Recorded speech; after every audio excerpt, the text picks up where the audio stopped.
5 years ago, the so-called Islamic State started its attacks on the Yazidi religious minority in Iraq, a campaign of genocide. Well, these images that you're seeing right here show Yazidis fleeing the onslaught of IS forces in August 2014.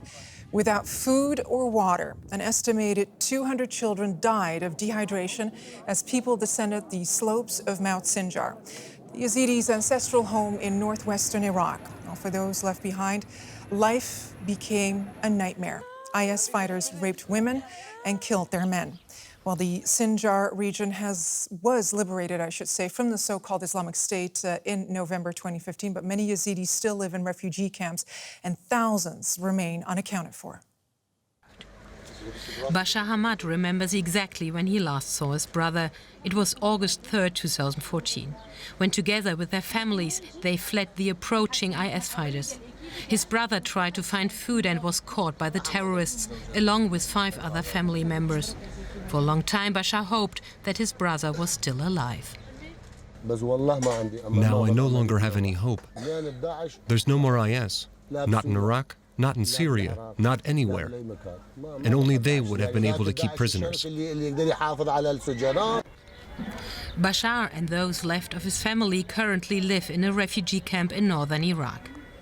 Like many Yazidis, they are afraid to go back home, afraid of their Arab neighbors who, they say, cooperated with IS.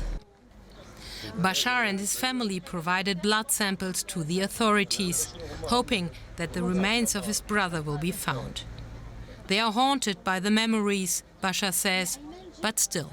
It would be better to know what happened to my brother.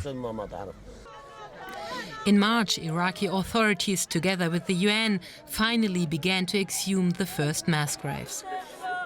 Many Yazidis came to witness it, desperately seeking closure, 5 years after IS killed their men and enslaved their women and children. Hundreds, if not thousands, of Yazidis are believed to be buried here. The disinterment began in Kojo, hometown of Nobel Peace Prize winner Nadia Murad, herself an IS victim. She called on authorities to protect the mass graves and thus the evidence of what the Yazidis had to endure. There is not a single Yazidi family that didn't taste the bitterness of this genocide. They all lost their loved ones, their property, and their dreams. Blood samples and bones are being tested in a forensic lab in Baghdad. Specialists are trying to identify victims through their DNA, and they are searching for criminal evidence. But time has taken its toll. The bones have been exposed to floods, fire and fighting.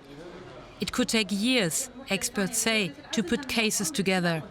But the families want answers sooner.